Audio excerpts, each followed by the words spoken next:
Today's guest is someone that I met at the very beginning of my journey, and I cannot wait to have this conversation with her. She holds a special place in my heart because of her link to education. So we have that in common. She's an incredible leader. She's got all kinds of experiences that I cannot wait for you to hear about in today's podcast. Introducing our guest today, Dr. Stacey Gonzalez. She is an accomplished educator, innovative founder, seasoned coach, and sought after consultant.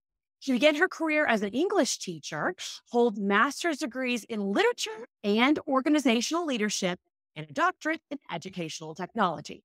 Stacey possesses a remarkable ability to uncover hidden talents in others and guide them towards fulfilling their potential. With a visionary mindset, she combines strategic and operational processes to ensure alignment at every level of an organization. And as a passionate founder, she is dedicated to building exceptional cultures and education systems through her startup venture that we get to talk about today, Enlightened, a curated community of heart-led, self-aware leaders dedicated to solving the nation's education crisis. Because, ladies and gentlemen, if anybody gets it, Dr. Stacey Gonzalez does. Stacey's expertise extends beyond coaching, though, as she also offers valuable insights as a consultant, assisting organizations in achieving exponential growth, both individually and collectively. Her diverse roles, people-first approach, and extensive experience make her a valuable guest on the People Priority podcast, where she's going to share with us today. Stacey, thank you so much for coming on. Oh my gosh, this is like such a pump up. You are so good at intros. So, I mean, you know what? I like getting to talk about the people that I'm so excited to have on. So thank you for spending time with me today. Of course, I'm glad. Okay, we have to start with one of my favorite things about you, and then we can get into all of the other cool parts. But Enlightened. Stacey, tell me about this. This is legit incredible. Education needs you and needs this. Tell me about it. No, thank you. Yeah, I was speaking the other day about my dad used to be a building engineer for Chicago Public Schools, and he would bring us home kits of stuff that they were throwing out, and we'd play with it in the basement. We had like a little chalkboard. He brought an old chalkboard. And so like I really had been in and out of schools my entire childhood. And teaching, which I don't think is very well respected as much then my generation. I'm a Gen Xer. It was still people did have a really respect for teachers. It wasn't like we were community involved and who in your neighborhood was teachers. Like, I feel like now we're like, oh, everybody's a teacher, Miss so-and-so. But like, and all that to say, I've watched education change from no technology, from flip phones, from literally when I was in high school, typewriters. I took 3 years of typing in high school. That's not a joke. I was on a slate to be a clerical secretary. And I was never told I was good at math or science. And so I lived through a lot of the things I think our younger generation maybe takes for granted, but our older generation doesn't understand. And so there's a gap. There's a gap in where our leaders are at, what they're facing in the political landscape, and where our kids are at. And so I bring leaders together, both inside and outside of public education. And it's nice to make, technology for kids or whatever, but we have to support these leaders that are leading education. So thank you. Thank you for asking the question and getting me into my area of passion. So that's where I started. I couldn't agree more, though, about the gap. The gap got worse during COVID and because of COVID, in my mind. I don't know. Talk to me more about what your hope is that you can do for school districts with Enlightened. Yeah. I feel like the gap piece, right? Like where, when you ask me that, I'm not sure there's so many gaps. Yeah.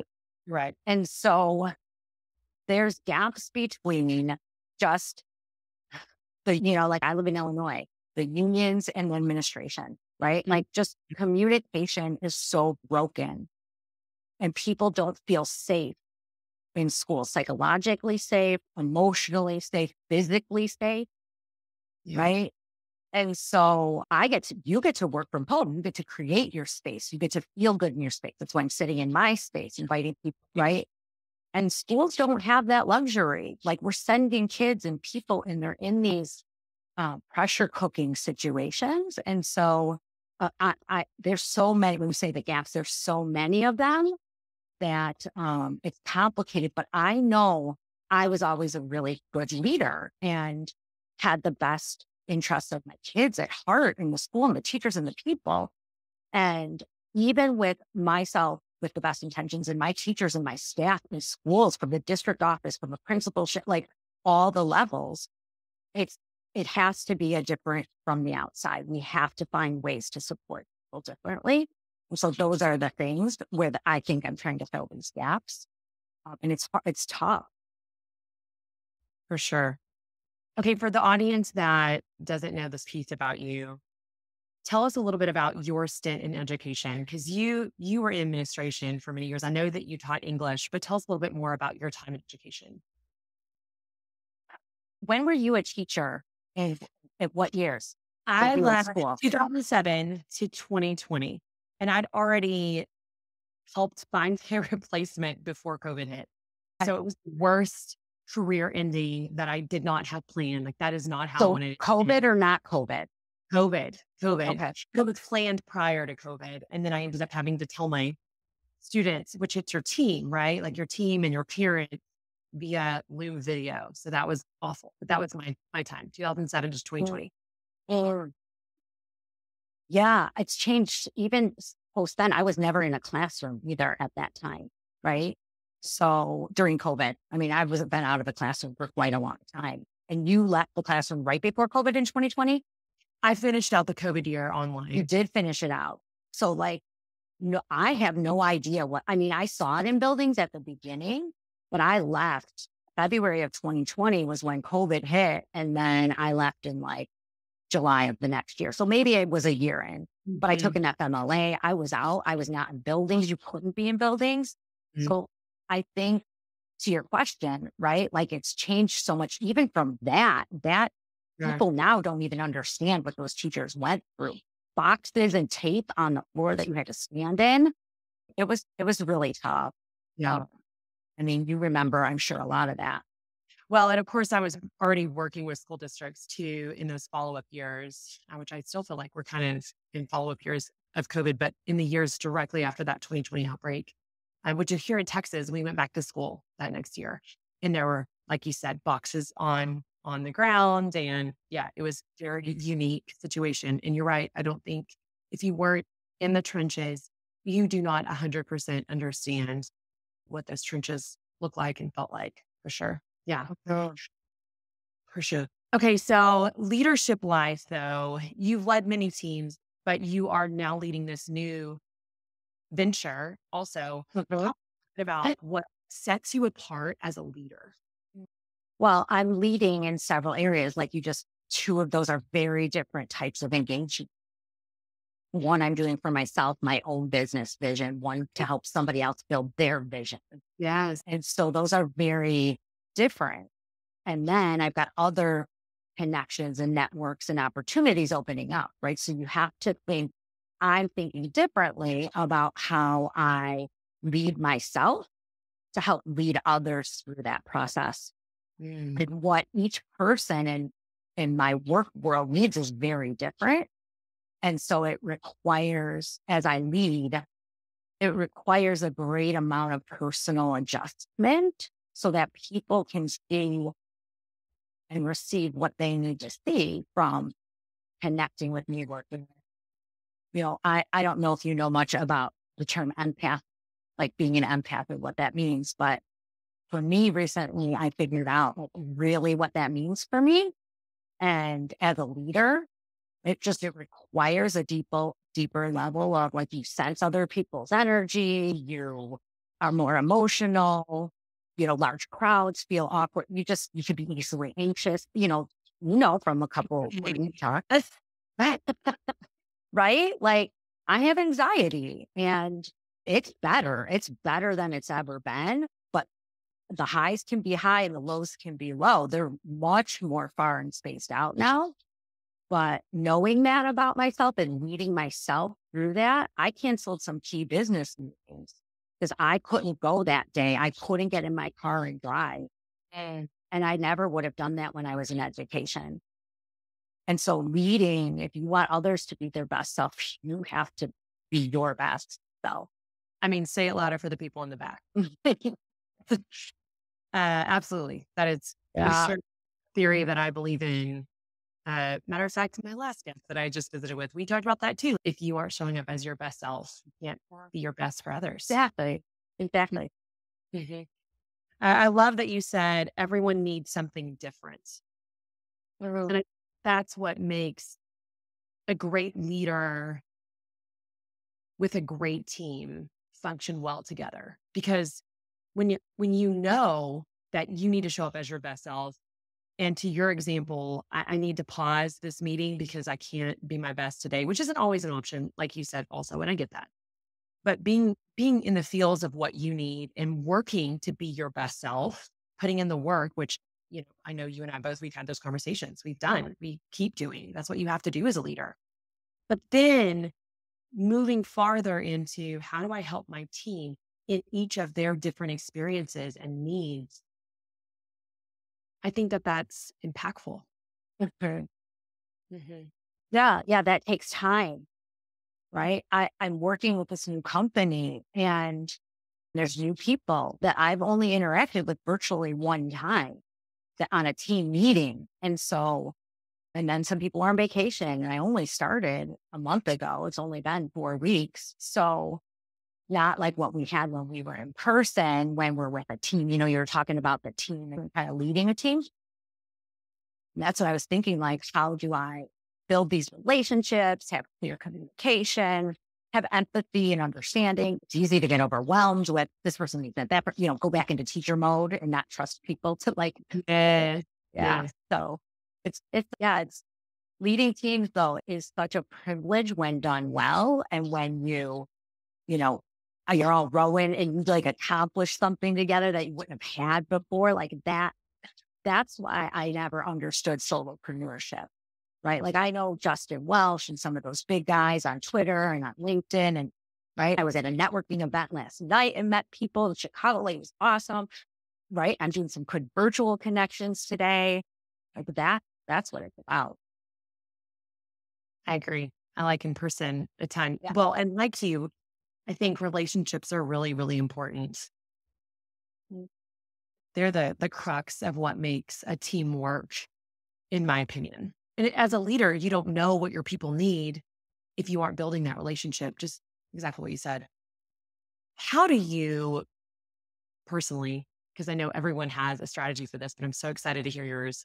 How do you build those relationships virtually, since that's kind of the world a lot of us are living in now? That's a great question. I'll be interested to hear like what you do too, like in compare notes, right? Because I know there are people with like serious like reach out connection commitment and they have like 5 reach outs a day or, like I have seen Yeah. posts and stuff that people like are serious to a structure. And I think there's pros and cons with that. I've tried some structures, I've tried, networking, but I tend to do best spontaneously. And I don't go in like a daily cadence. I go in an ebb and a flow. And I think that's also because maybe that's amount of relationships or the way I'm feeling right now. Okay, I got a little capacity to have some new network connections. Oh, I don't have the energy. I've got a couple things. I'm really feeling connected with these people here. So I kind of just go in which is why just the everyday, that's so surface, the relationships to me would just be a little surface. It's also about taking risks. I just met a huge network connect in person by randomly asking a stranger if I could share my vision with them. And that's a whole other story where that opened up opportunities, but I couldn't have known who this guy was, right? And where there might be synergies and opening up of new connections. So I think there's a lot of that. Like I know you and I know each other from LinkedIn. And that's my main social platform. So I don't know if you should be on Instagram if you're not, by the way, because you're so. And it's Instagram, Facebook, and Yeah. LinkedIn. Yeah. So, but you know how how it kind of works there. And so I think there's also different ways to, show who you are and do it social connect that way and in person, going on meetups and, just trying people. Mm-hmm. Mm-hmm. Well, I've experienced the same thing as you. There was a time that I tried really hard to be committed because I have a couple of LinkedIn connections that are that way. They're very committed. They spend an hour a day on connecting. And of course, me, new business life, two children, all the balance, being on the road when I do speaking stuff and having that mix makes it really hard for me to stay consistent in that space. But I also find if I let myself just be spontaneous that I kind of fall off. So I'm having to kind of go, okay, so for the week, this is what we're going to try to do this piece somewhere. Maybe it doesn't work for an hour a day or, 6 to 7 every morning, but what does that look like? And I love that you said my capacity. I have to look at what my capacity is because I think that changes in seasons. Right now, we're recording in summer season and I'm at home with two small children. So right now, that season is harder to balance how much time I'm able to spend working. So then I have to choose the things that I work on for my business. And sometimes the first thing to go are those connections and stuff. But, fitting it in somewhere, wherever my capacity can put it in. I love that you said that.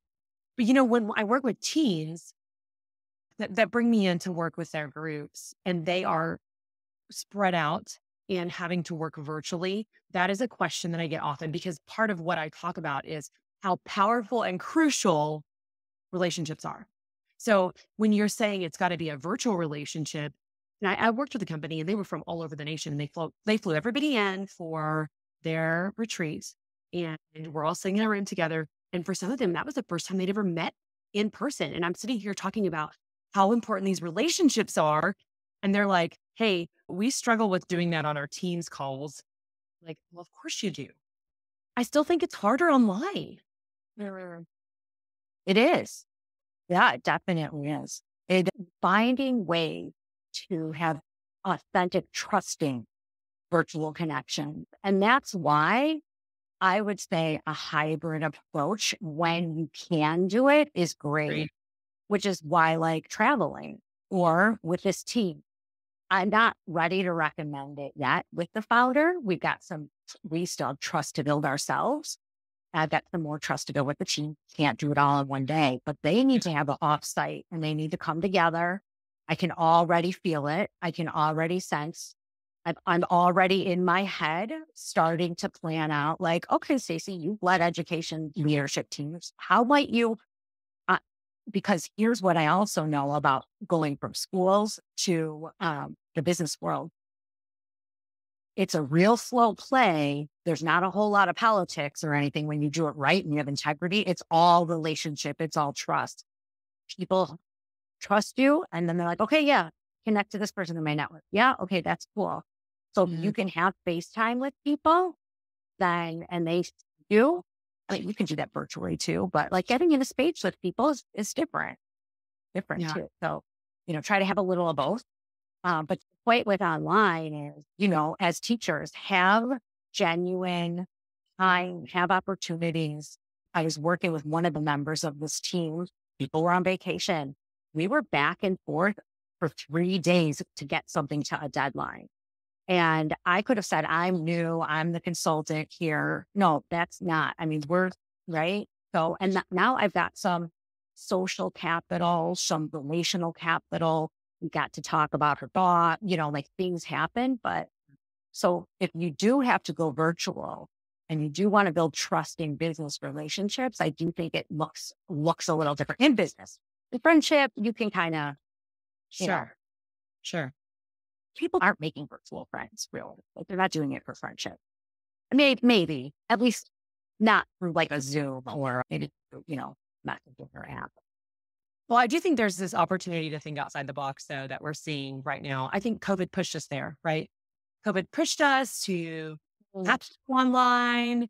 And Yeah. then forums like LinkedIn have blown up to what they are. And connections, like even us, and we were chatting before the call, like, oh, I remember when we did little video chats in Yeah. between Yeah. beginning of business, right? And for me, that is why, oh man, I love Stacey. Her energy is incredible. Her knowledge is incredible. I love that she's got the education background, like all these things that I know about you and I can feel about you because of our silly little video messages. I mean, that's an avenue, right? Huh?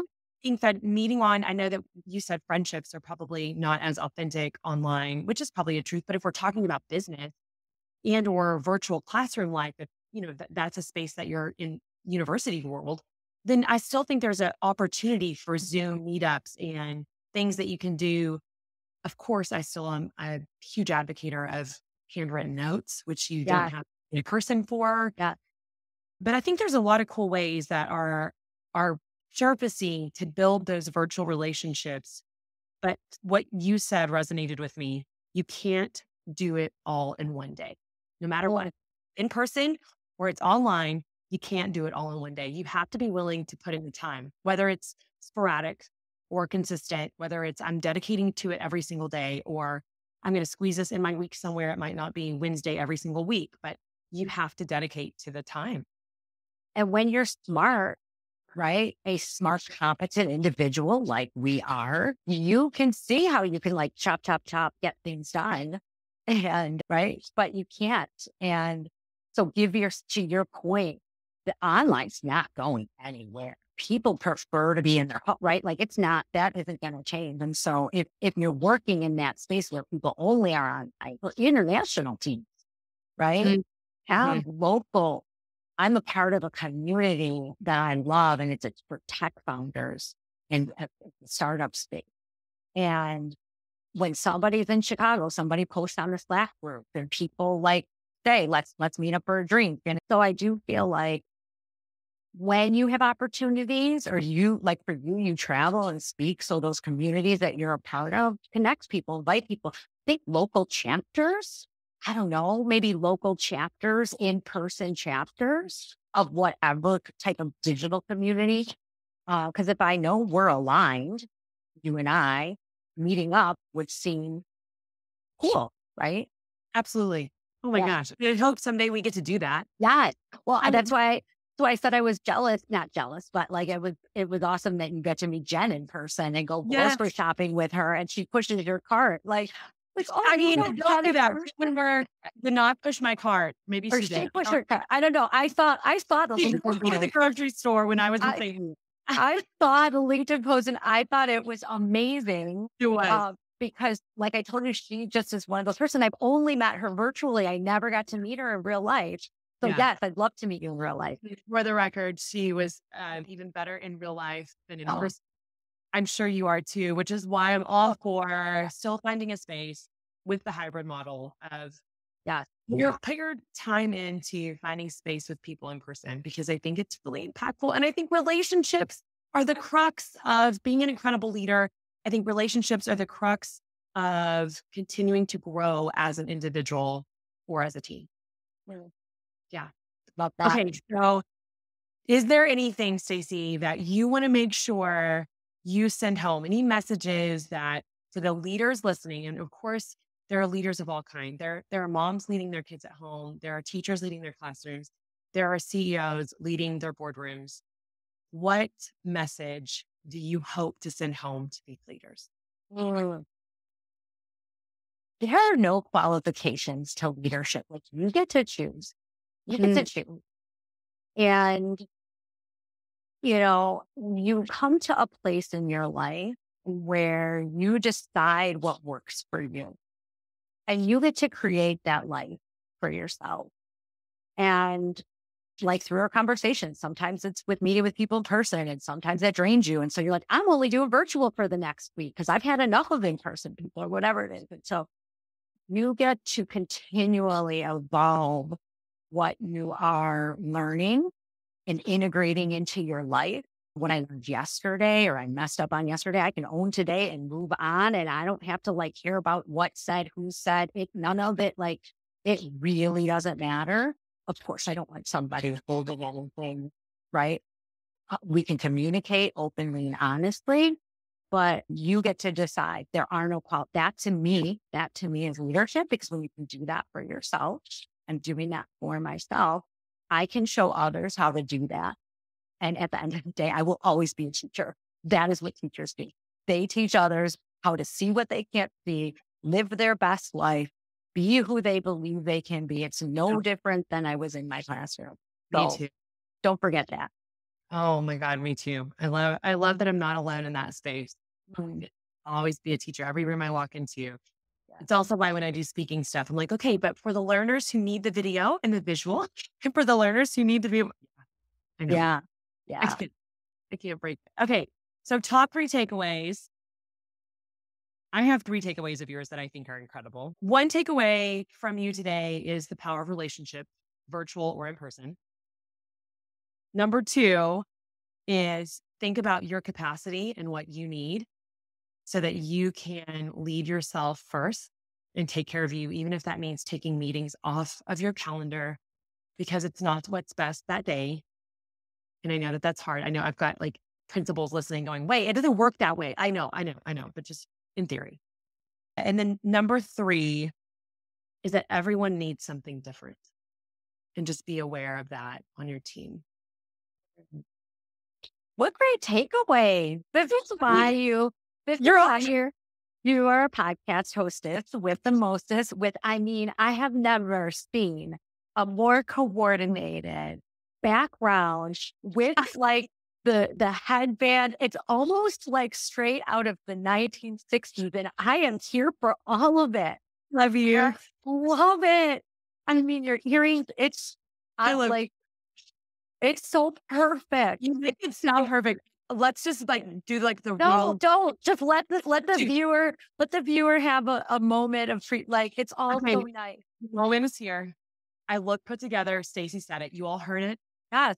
Truth is that the hair underneath I worked out and it was so sweaty. I had to put a headband on. Okay. The other truth is that earrings and lipstick can make anybody look good. Okay. Love it. Those pieces are real, and I do not look.